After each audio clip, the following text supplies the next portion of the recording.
Hey everybody, it's your girl Bunny. To all of my returning subscribers, hey, how you doing? And for those of you who are new to the channel, welcome. Kick your feet up, subscribe to this family-friendly channel, and don't forget to click the notification bell so you don't miss any posts. Also follow me on Instagram at the same profile name so you don't miss the sneak peeks of what's coming up next. In this video is Atlanta Season 4, Episode 8, entitled The Goof Who Sat by the Door.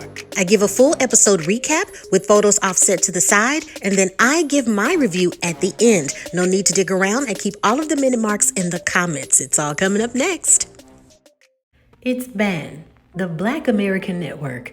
At the request of BAN's lawyers, we acknowledge that though the story you're about to see has been fact-checked to the best of our ability, certain details represented might not be endorsed by Walt Disney Company. The 1990s were a golden era for Walt Disney Company. The Little Mermaid revived the company from bankruptcy. Beauty and the Beast earned a Best Picture nomination, and The Lion King broke box office records worldwide. But the reality just miles away was no fairy tale.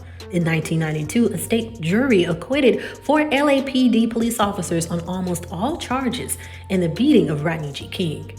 The response was anger, fire, chaos, and massive citywide destruction. A pivotal moment for Black culture in the 1990s. But it's a little unknown fact that another cultural milestone emerged from that fateful day. Disney names first Black movie TV head. It's a story so unbelievable that it could only happen in Hollywood. How did this young, Black, and unassuming animator from East Atlanta wind up as CEO of the Disney and company's most powerful moment in time? The Goof Who Sat by the Door. Believe it or not, we named him after Tom Jones. His father used to play Tom Jones. That's how he first courted me. He would do this little dance and we would laugh.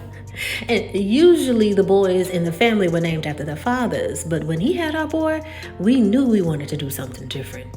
We named him Thomas. Yeah, man, Thomas would draw all the time and everywhere on the walls, the margin of his notebook, textbooks. He drove teachers crazy. And he was obsessed with the character Astro Boy. I would watch it, but remember thinking, this is kind of boring. Thomas would say, what if Astro Boy came here to save us? And I'm like, save us from what? He just said, from everything. I mean, what kind of 8-year-old is thinking like that? I think he was scared. I don't think he understood why the world was so unfair.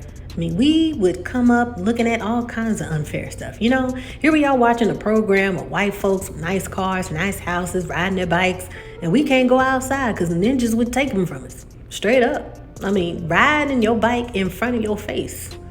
Unfair. We remember how he really didn't fit in. I mean, he would come home with pages torn out of his sketchbooks and the kids would call him white. I really think he didn't understand why what he was doing wasn't cool. I mean, ninjas will make fun of you for anything. And I don't think Thomas was built to take it. I even told him, son, one day ain't none of this gonna matter. In 1987, Thomas left East Atlanta to attend Savannah College Art of Design, also known as SCAG. It was where that Thomas's creative dreams began to shape. College professor from SCAG, Mark Dillard, accounts. We didn't have a lot of Black students at that time, and Thomas showed a lot of promise. On his application, he noted that he wanted to work for Disney one day. And we kind of laughed because everyone says that, you know? Along with his application, he even included a flip book. He had the sensibility and the wit of a true Disney animator. Art Babbitt was this big name for Disney animation for a long time. As an animator in the 30s and 40s, he racked up a lot of credits and enemies. But he was the most well-known for making up a character, Goofy. Art even came to SCAG to speak, addressing the class by saying, Goofy, you know, he was adult. He was someone who wasn't aware of how slow-witted he really was, and he thought long and hard before he did anything. And then he did it wrong. Thomas really gravitated to him and became obsessed with him. He even held on to Babbitt's article, Analysis of the Goof. Art describes Goof. Think of Goof as the composite of an everlasting optimist, a gullible good Samaritan, a half-wit, a shiftless, good-natured color boy, and a hick. He is loose-jointed and gangly, but not rubbery. He can move fast if he has to, but would rather avoid overexertion. So he takes what seems to be the easiest way. He's a philosopher of the barbershop variety, No matter what happens, he accepts it finally as being the best of what at least is amusing. Thomas used the text as the centerpiece of a series called Goofy Please. After that, one day he showed me some of his pieces, and I looked at the pieces and just saw him in another universe, a whole nother planet. Thomas said to me one day, "Hey, you know Goofy isn't, right?" I would laugh because we thought that was so funny. It was clear that Thomas was very talented. For his thesis, he did this incredible short film. It was entitled The Little Prince. He had little screenings and teachers and students would come see it. The film felt so deep. I think it was connected to him losing his father his freshman year. Man, after Uncle Philip died, I didn't think Thomas was going to make it. It was during his freshman year. It was like his brain exploded. I think that depending on how you look at it, it can either be the saddest or funniest thing you've ever seen. The short was what got him into Disney, no question. So Washington comes to Disney right out of college, fresh from SCAG, and they just had their hit with The Little Mermaid. And former Disney executive Leonard Trussell was proud to be a part of Disney's instituted New Diversity program. We knew we needed to bring in younger voices from diversified points of view that would strengthen our company, and Thomas was one of those first to do it. Thomas started out as an assistant animator to the movie DuckTales Treasure of the Lost Land. It wasn't creative work, but things are fine.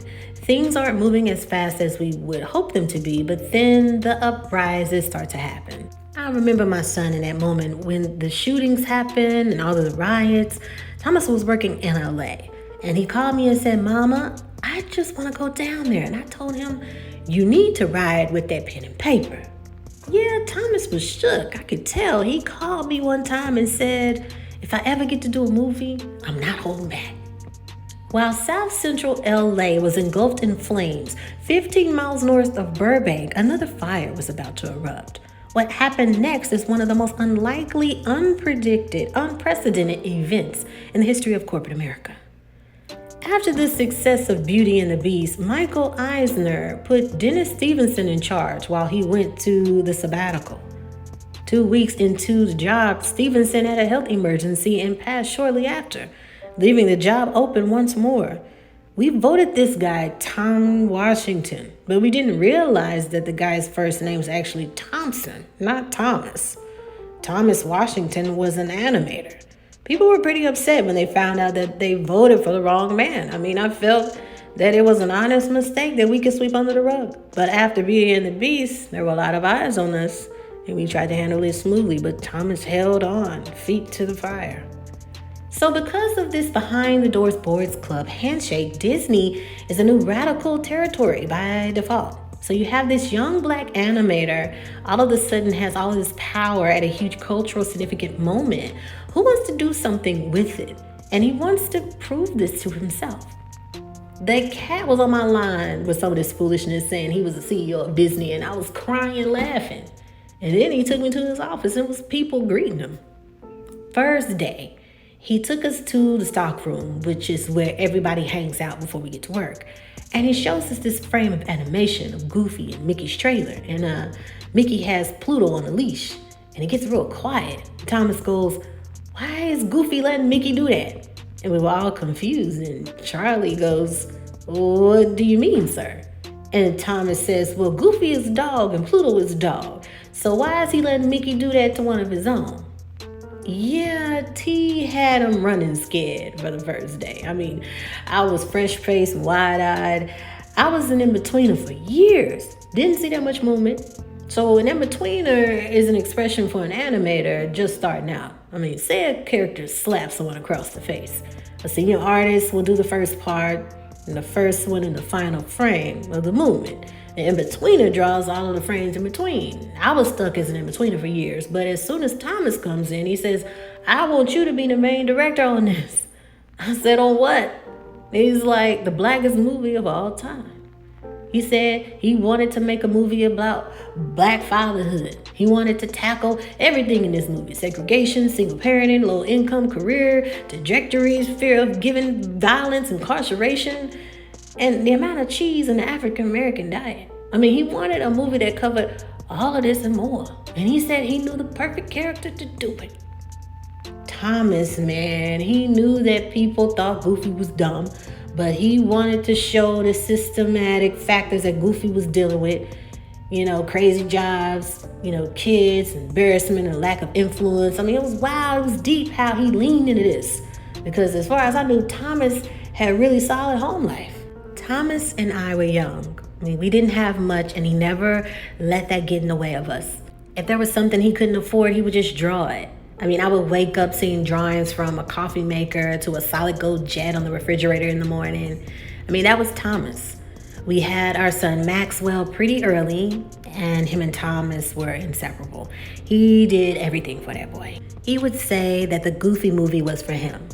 And also, if I'm not here, you can show him this. And I was too scared to ask him what he meant by that.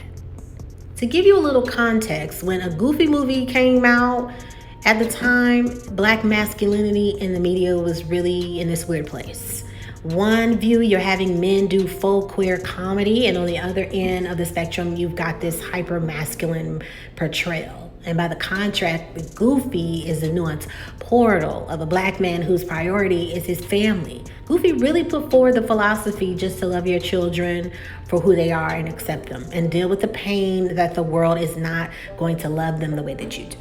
I think in the movie, Dad laid in a lot of things. I notice it more now in the movie. Max sings a song, dunks a basketball, and then is cheered on by his peers. I mean, I think my dad was making a comment on Black exceptionalism and how some people believe the performance of assimilation is the best way to get by. I mean, my dad wanted to prove those limitations are just that, limits put on us by outsiders. That's why he made it a fishing trip. It's the same ones we used to take. The trip was supposed to be the start of like a freedom ride, and the map, which is essential to the plot of the film, is also representing Goofy's trust in his son Max, who was supposed to remind the viewer of the Green Book and how Black travelers had to use it in advance on the way to get through the Jim Crow South during the 30s and the 40s. A lot of the film had deeper meanings. Word got around that it meant a lot more in Thomas's eyes. Dad wanted every Black person in America to feel like they were just going on a road trip, being a part of the movement. Even if the kids didn't understand the stakes, it was about destiny and how our children are the future and how we get to draw our own path. Thomas addresses the animation meeting, and he announces that I want to get us to do something that we have never done before. We have never truly drawn authentic characters. See, now this, what I'm talking about? In order to draw authenticity and authentic Black characters, one has to know Black people, okay? Now, Tom went out on an assignment, researched, hung out, went to a couple Black cookouts. He said the wrong thing, got his ass beat. But now he's more aware and he's more knowledgeable of how to draw, okay? Thomas tried to pull back and be more subtle with his message when the complaints started coming in. And there were a lot of complaints, but then there were some about Thomas. At one point, Thomas kept saying he didn't want Mickey in the movie. I mean, I remember Thomas went on this rant saying, "You trying to put this white boy in my movie?" I'm thinking, he's a mouse. T would say, "I'm not here for a long time. I'm here for a good time." And we knew he was going to get fired, but it was the win that was the fun for him. It was like a game. We had 15, sometimes 16-hour days. He would be screaming, "We don't dance like that." He would even bring in his friends' kids to come in, and do the moonwalk, a little thing like that. Oh, and I must have drawn a pair of gloves dapping, I don't know, over 5,000 times. I just kept hearing, "That's not a dap, that's not a dap. Where's the snap? See my knees? See my knees? Draw the angle of these knees. Draw this, okay? Get this down, okay?" One time I just couldn't make the drawings anymore. I just couldn't take it. My fingers were just bleeding. So I went up to talk to him, and he was drinking whiskey with Robert Townsend, Janet Jackson, Sibad, Adina Howard. When I poked my head in, Thomas, he says, "Who ordered the right rice?" And they all laugh, and I'm just like, I don't get it. Everyone used to be up there. I mean, Eddie Murphy, Arsenio Hall, Kadeem Harrison, Harrison Ford, it was crazy. The parties were crazy. Imagine Disney after The Lion King. You got a smooth looking brother at the helm. I mean, it was crazy. He even had that office. Everyone would just go up there and hang. I mean, as we plotted our overthrow Hollywood, I mean, you couldn't tell us nothing. They had an entire musical number planned with Bryan Adams in this movie, and one day Thomas wanted me to come by and see it. They were working on, and I viewed it and listened to it. It was cool, the same old pop style stuff. It was fine. And then he asked me, who are you listening to now? And I'm like, Tevin Campbell. And it was like, from then on, everything had to be Tevin Campbell. I mean, for the longest time, no one around even knew who Tevin Campbell was. I mean, a lot of them was saying Kevin Campbell. Thomas was a cool cat, but the brother had a chip on his shoulder, and he didn't like it if you challenged his blackness. I think there was a part of Thomas that felt being an animator was black, and he wanted to make it black and cool, to carve out his own space and not feel like he divorced from his own culture. I mean, he was loading his culture into stuff we were doing, so he wanted to make it seem normal, and it was normal to us. He had a lot of pressure on him. I mean, the culture, job itself, when he was trying to live up to everything, I'm not sure if he knew he could live up to it, but he had to take a hedge, and took a toll on him, man. One day I came in and Thomas was like, psst, psst, come here. He had this briefcase and he opens it up and there's a gun inside. I'm like, what's this for? And to remind me, what's happening. And he said, it's to remind them that they don't know who the F I am. Dad kind of started to lose it. I mean, he would stay up all night, talk to himself. After a while, he was being mean to Mom, and Mom had enough. He had just got too mean. We had so much fun in the beginning, and then it wasn't fun anymore. I mean, he was fooling around and drinking a lot, and he got pretty mean, saying nasty stuff to me, and he had never, done that before. I remember when Max tried to step in between us, and Thomas wasn't kind. He kind of raised his fist at Maxwell. They had always been so close. He was a really good father, and he tried to be a good. Yeah, I kept saying, Thomas, you're gonna lose him. You're gonna lose your son. And he just kept saying over and over again, this is all for him. It's all for him. I knew things were going down for him when Thomas's wife left him. She had been there from the beginning. He had started sleeping, around and then sleeping in his office. And one day there was a board meeting and all the Disney heads were there. And then they started talking about this budget and getting extremely high on Goofy. And one of the guys said, to Thomas, are you in control of the budget? And Thomas said, of course I am. Of course I'm Goofy. And then he did this chilling laugh, like, like Goofy, but like broken. And it was terrifying, man. I almost started crying. I mean, he really thought he was Goofy. The company knew he had to go, but legally he was still CEO. And the gentleman's show of hands, surprisingly, they had to kick back. They even tried to buy him out on his contract. They offered him $70,000. No, $75,000. No. We offered him $75 million, paid out over 10 years. That's how, it was a series was set up like that. He didn't take it, but, maybe he should have, you know what I mean? Suddenly there were a bunch of guys in bow ties hanging around the office. He introduced us to one of them saying, I want you to meet my new head of security. Shaheem X. Thomas had been going around town letting a lot of people know how huge this was going to be. He had a black empowerment, these groups, radical movements, and just gangs who all wanted as much as influence and shout outs as the other. And I think that made, too many deeds. That's what I heard. I mean, truthfully, it all came down to the movie.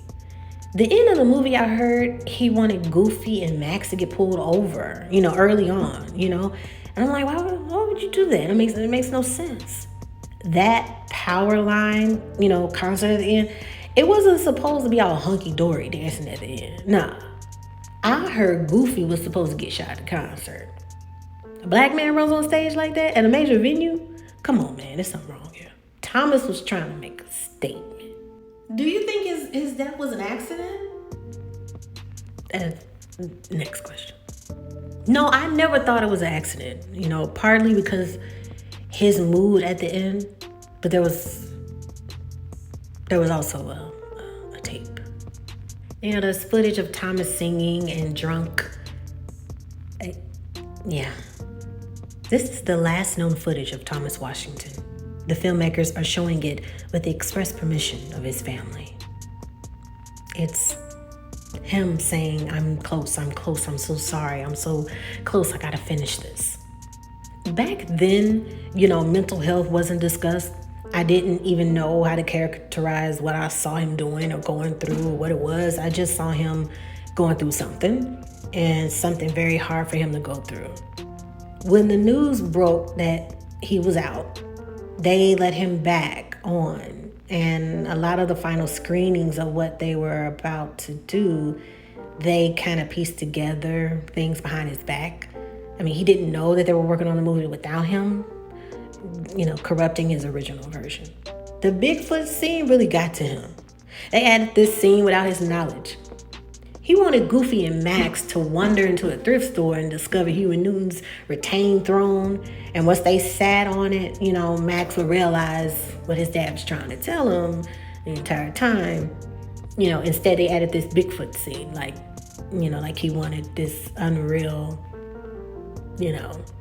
situation. There's more footage of Thomas breaking down in tears, saying he's doing all of this for his family and son. I heard and saw him get up, at the door, and I went after him. And by the time I hit the parking lot, he was gone. He went to his car, and he didn't come back. On January 14th, 1995, investigators found Thomas's Chevrolet Impala at the bottom of the lake, 40 miles from Burbank, California, the same lake where Thomas would take his son fishing. They never found Dad's body. We watched the movies for a while, and once I started watching it, I couldn't stop. It was like having him around in a fun way. That damn, you look like this meme? It's so funny to me. All of those drawings he did in college. Black folks living their lives, being funny, being free, being real. He would have been really proud to be a part of the culture, knowing that he belonged. And it's true. He made the blackest movie of all time. And now it is time for your favorite part of the video. That's right, my review. So we are winding down to not only the end of the season, but the end of the series of Atlanta. A lot of viewers get upset at these situational faux character episodes. The frustration of what does this have to do with our four main characters? How is this going to help me tie in and make sense of what the characters are going through? Now, if you have been watching my recaps and reviews, I described that the writing and the fluidity of the show is outside of the box. It's not this copy and paste kind of flow when it comes to the character and their experiences. These episodes of faux characters, right, these little faux documentaries give us insight, especially in this season, of how it correlates with the character. In my opinion, a lot of these episodes are giving us ideas about fame and how are the characters slowly starting to see and change their views about fame. Do I really want fame that badly? Is the money worth it?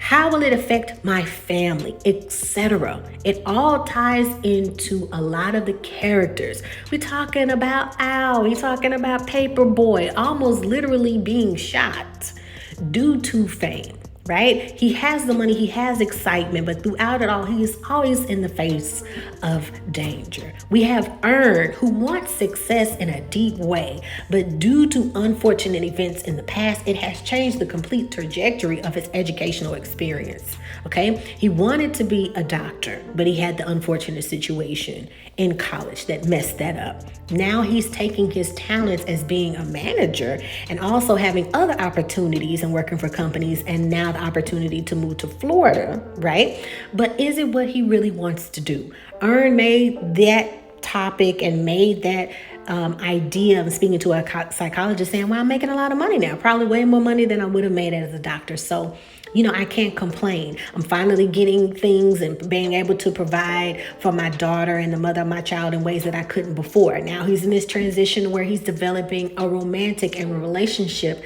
back with Van. But this all blends in with work and lifestyle.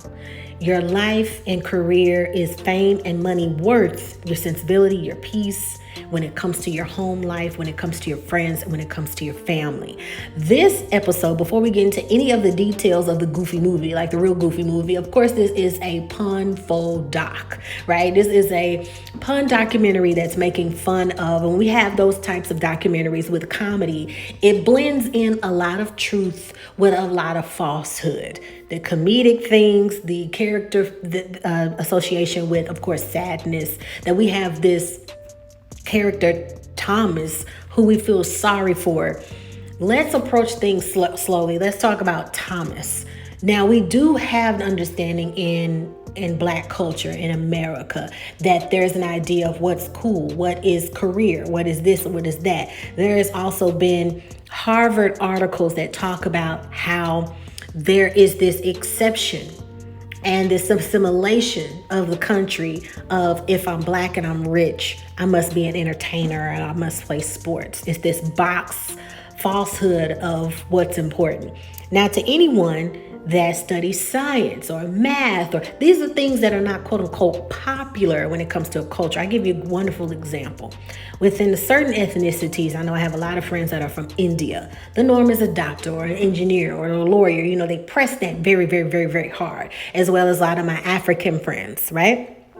We have that going on as this is what's pressed, as a quote unquote career challenge or what's best. We have this character of Thomas who has this idea of animation and art, but he's getting made fun of and beat up and having his bike stolen because it's weird and people calling him white, right? Like, what you doing? Not accepted. So Thomas has this idea, the character, which is a real movie, the Goofy movie, right? To blend in this character that can connect with the culture.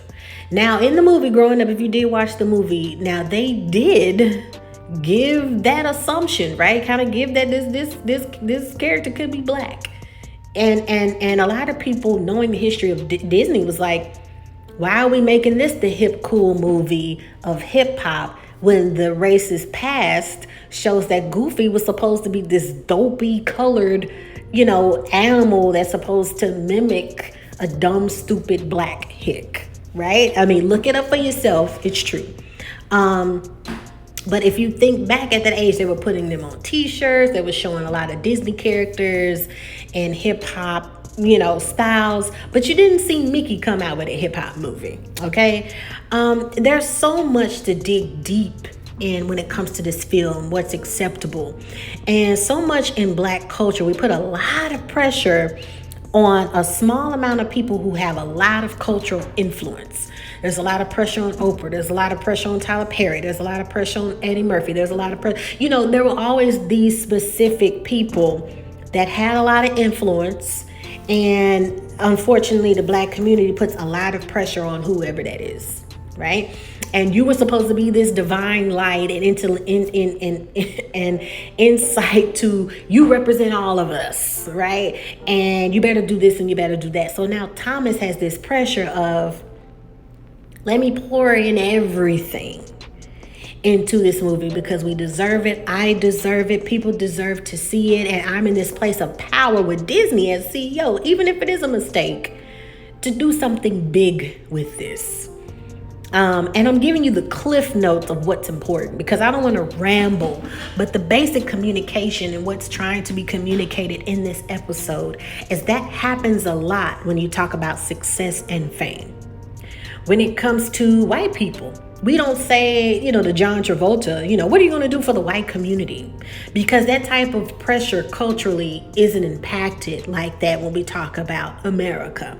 So when you have this scarce amount of black entertainers or black influencers, whether it's art or whether it's science or whatever, it's like this burden on the back that you better represent well, and if you do, you're representing all of us, and it looks bad. So that pressure is an implosive situation that happened with Thomas, where so much pressure. He started to drink. He started to do too much. He was overwhelmed. He started to neglect his family. He was so engulfed in the art and what he was trying to do with his position that he lost himself. Now, we do have comedy added with that, which was absolutely hilarious, right?